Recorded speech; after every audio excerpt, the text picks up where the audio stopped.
Hello, dear learners. Welcome to this session on communication research.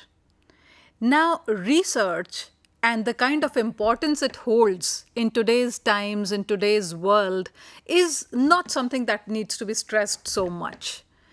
And we all understand that research is a necessary evil. In this session, we are going to talk about how research is implemented in various sectors, in various fields of mass communication, like advertising, like print, like television, or films, so on and so forth, and how this research is taking a shape when we talk about academic research. Talking about research being a necessary evil, in today's times, until the data speaks, until we know for sure what it is that the audiences are wanting, the audiences are looking at in terms of their information, in terms of their entertainment, in terms of motivating them, until we have a visibility into that stretch, we will not be able to create successive or successful communications. So, research definitely is a necessary evil in today's world and is very well required for all sectors of mass communication.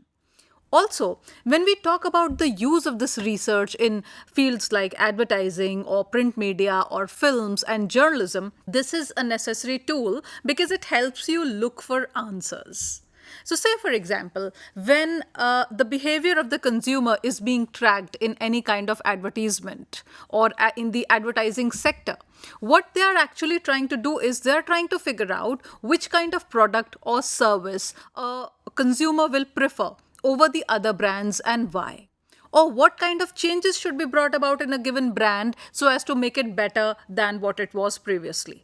So, advertising in this manner requires a different level of research altogether, and they require to interact with the audiences at a level where they're able to connect and understand their needs or why a particular brand of a product will be bought or not bought. So, even during the times of yore, when research had not developed so much, or when journalism had not developed so much, even then research was required in the field of journalism. Why? Because when you're writing a story as a reporter, you need to know the facts, you need to cover all aspects of a story in order to create a balanced perspective. So, say for example, there was an accident on the highway, and somebody got killed.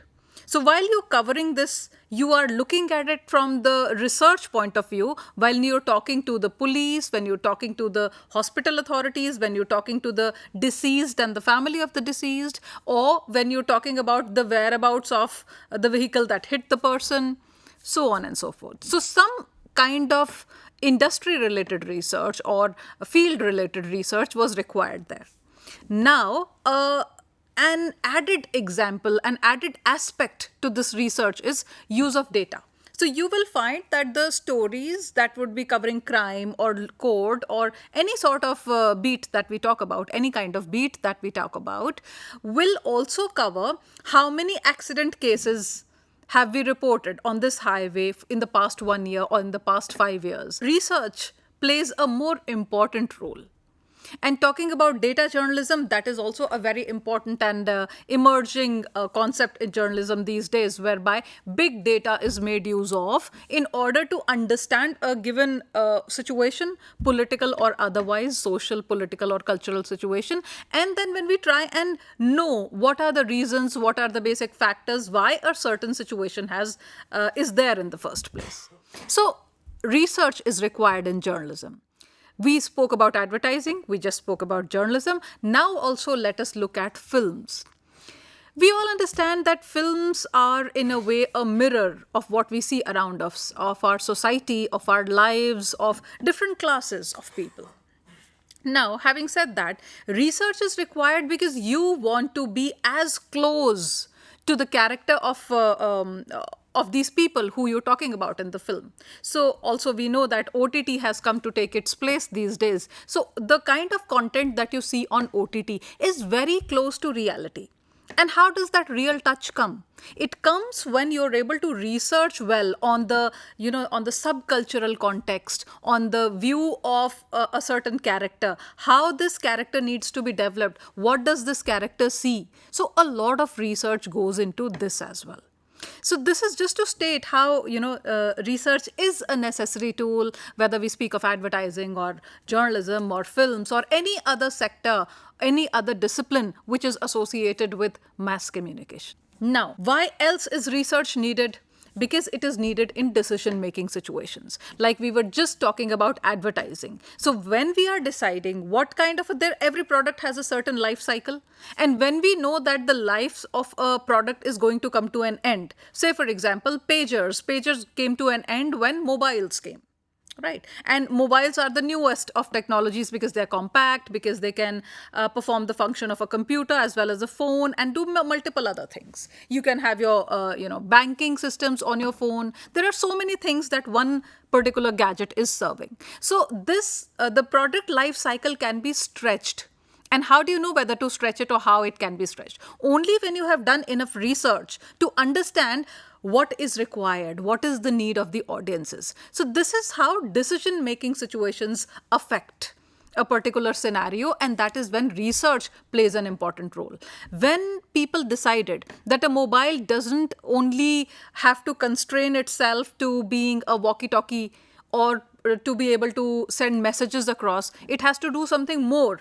A decision was made that more investment is needed, and then we need to bring in newer technologies so that this one gadget that we call the mobile is able to serve multiple functions than what it already does. So, decision-making situations. Secondly, to describe the media. This too requires the use of research. When you're describing media, say for example, when we say that social media or the use of social media platforms has led to certain kind of psychological impact on the younger generation or on children or on the way people hold themselves in life and the kind of values that people like to keep these days in modern living. Then we are describing the media. Which is this media? This media is social media. So when you're describing the situation, when you're describing the media and the relationship this media is enjoying with the society of which it is a part, then we require research. So like say for example, you would all have heard of various cases of lynching. So trolling, lynching happens on social media. Once a certain picture comes or somebody made a certain comment, on the basis of that, this person will be trolled. So how media needs to be described? This is not the media that is being driven by mainstream media. This is not the media where people are being told what it is. It is their own, of course, an individual perception of how he is viewing reality, which is, of course, affected by various mainstream media, society, culture, so on and so forth.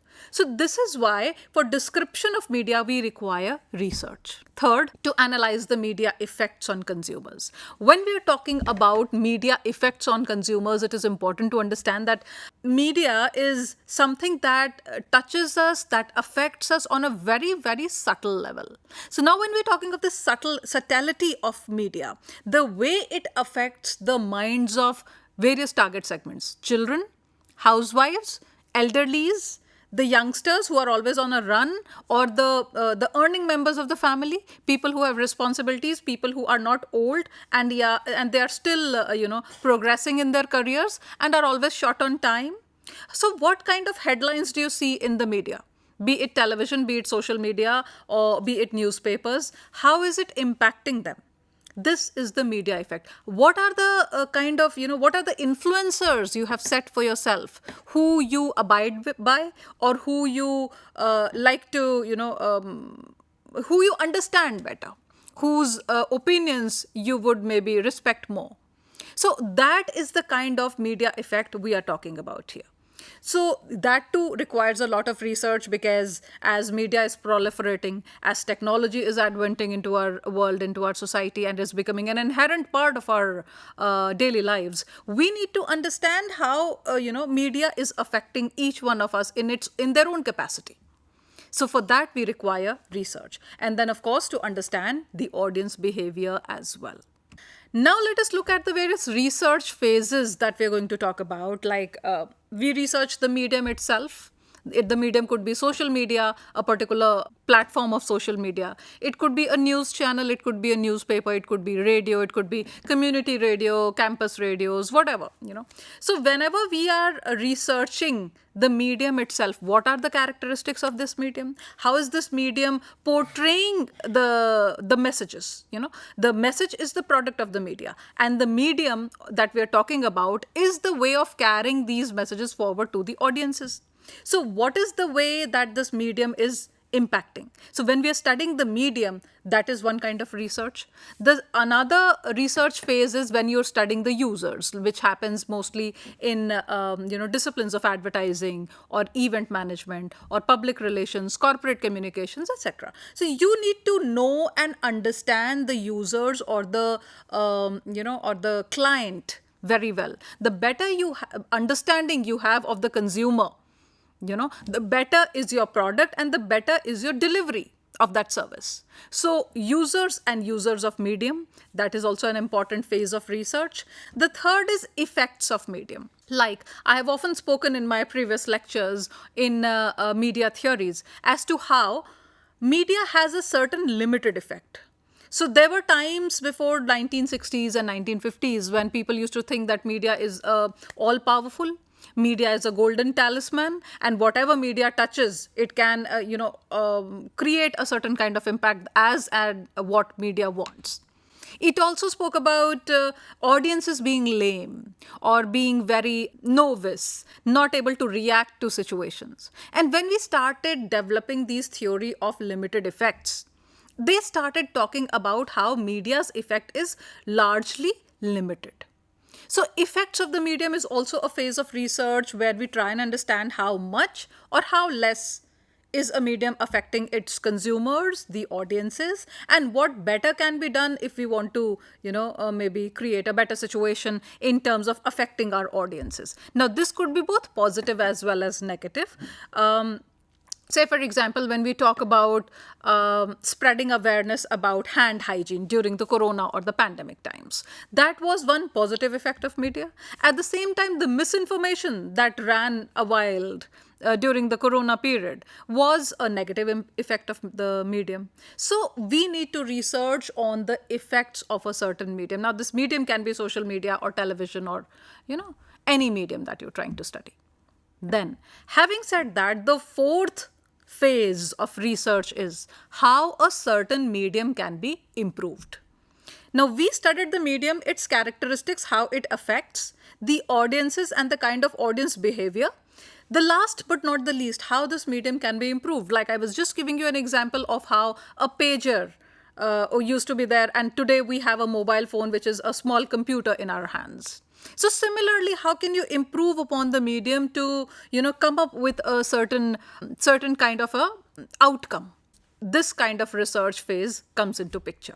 Another aspect is, since media is a capital intensive thing, and we all understand that media is, it is more of a profession. It is not a mission anymore as it used to be thought of during the freedom struggle and so on and so forth. So we are looking at how this medium can make money.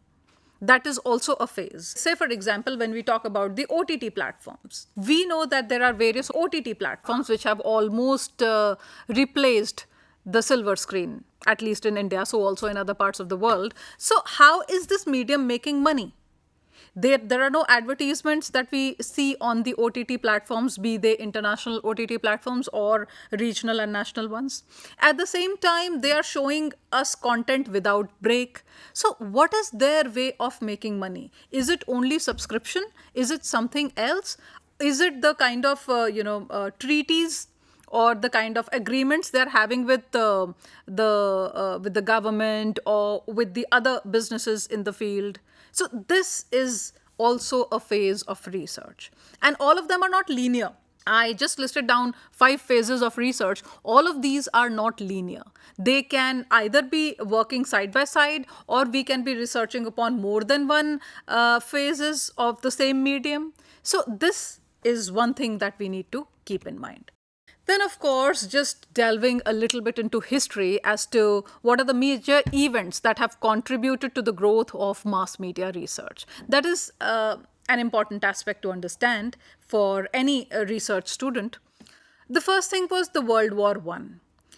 During the World War One, because media was still coming up, it was still in its nascent stage, and probably radio was the only medium which had developed during that time.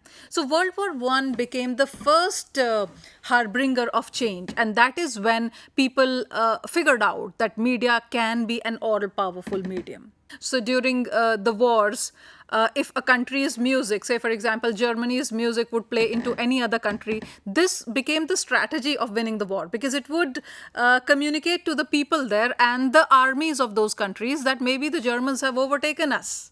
And that is why the radio is playing German music. So World War One was the first aspect, the first factor that brought about a change in and contributed to research, because then people started looking at how much is the audience being affected by this medium. Then realization by the advertisers that research data was useful in persuading potential customers. That is also important because now was the time that media started proliferating. So by 1970s, television came to India, 1975-76 to be precise.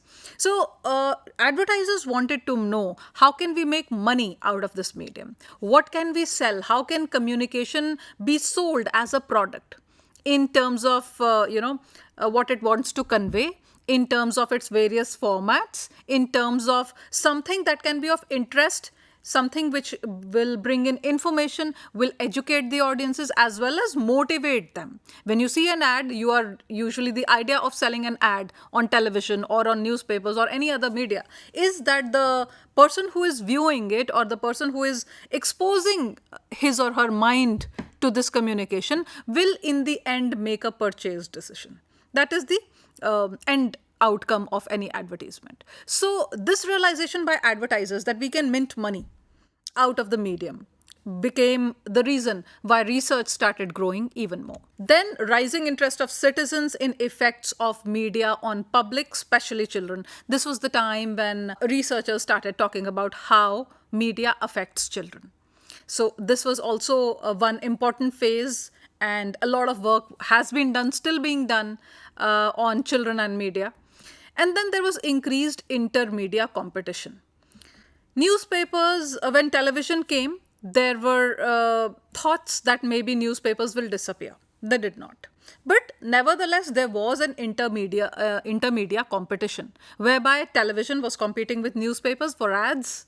And there was radio also, which provided an altogether special, unique segment of media, which had its own characteristic features that could entice audiences.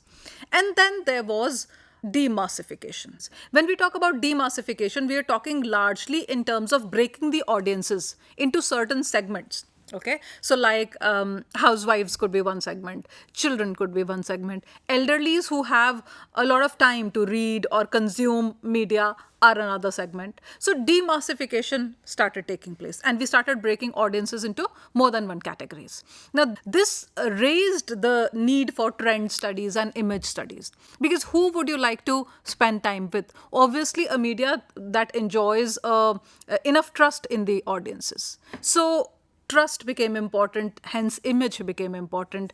Trend was to be studied because everybody wants to follow media, also to understand what the ongoing trend is. So trend studies became important. This is how research built up, historically speaking.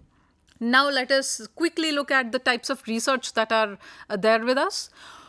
One is the academic and private, which you also call the basic and applied research. So when I say any kind of basic research is the research which you are digging out what a particular psychology of the audiences would be, or what would be the reason why medium is in a certain fashion, so on and so forth. And applied is when you apply that theory, that concept that you've taken out from that research to, say for example, the advertising market, or when you are doing an event, Or when you're talking about image building, when you apply those concepts here, say for example, I'll give you an example of, say for example, social media. So in social media, when you see that there are greater number of likes for a certain celebrity, it can be understood that this celebrity is more popular. If that is the case, we would like to go to the field and test, so that if the celebrity is popular enough, we can use this celebrity for endorsement of our product, which becomes an applied research. So this is the difference between basic and applied. Then there is also the difference of it being theoretical. When we talk about academic or basic research, it is more theoretical in nature as compared to applied or private research. Why? Because there we are testing what we have found in our academic or theoretical research to see if it can convert into certain outcomes for the company. And hence, this is also something which can be more expensive as compared to academic or basic research. Then we also talk in terms of private and applied. Whenever it is more application oriented and the results are being used in decision making, that is what we call applied research. And it is the sole propriety of the sponsor. So an advertising agency can carry out a research to see which social media platform is liked more by the people in general or college goers in general. So specific timelines are there for these kind of researchers because they quickly have to take out the result and accordingly apply it to their product and service and the way it is being pushed in the market. And this ends up being a more costly affair. And journalistic research, what I was talking about primarily in my lecture, lies somewhere in between. It is neither completely academic nor completely private or applied. So it is somewhere in between. Now let us also look at the areas of research. As in, I've already spoken about how it is applied in advertising, films and print media or journalism. Now let us look at, if we are talking print medium, what sort of researches are being done in print medium. Now one important aspect could be the readership research. We all know and understand that the physical form of newspaper is slowly going away. And people are more referring to their mobiles and going to, e-newspapers or portals of newspaper to access and consume news. So when we talk about research in print medium, one area is the readership. What sort of a platform does the readership like? Why is the readership of certain dailies dwindling as compared to maybe vernacular dailies that are doing better? Or why is it that important newspapers in the US have shut down as compared to the ones that are still alive and kicking in India? So those are the aspects we need to look on. Also, we have to look at the reader profiles. Now, there are certain kind of readers who are only headline scanners. These are the people in hurry. These are the more modern people with more modern outlook. These are the people who are working and usually could be in metros or non-metro cities. So what kind of profile are we looking at for the readers? Now, when we talk about profiling of readers, it could be either demographic or psychographic. Demographic talks largely about which areas they are, inhibited in. And the psychographic talks about how do they take a certain aspect, how do they consume news, which news do they find more important as compared to the others, what sort of entertainment do they enjoy. So all these come under reader profiles. Then there is item selection studies. When we talk about item, I'll just give you an example so that you may understand what item selection means. Say for example, in a survey, there are various items that you either agree with or disagree with. Each of this item has to be tested whether it is useful enough to be asked as part of the questionnaire or not. So there are certain kind of studies that go on in this way as well. When we talk about the newspaper readership, it is more about the item selection of the kind of news that you would like to read. Is it that, say for example, the sports page of a daily, would you be interested in reading more of cricket news, or would you be interested in reading more of, football or some other game? That is the item selection. Then there are reader and non-reader studies. Why is it that a certain newspaper is being read by a certain section of people and not by the others? What can we do to bring them as well in our fold? So that is the reader, non-reader studies. Then, of course, there is users gratification. That users gratification is what kind of use do we put media to?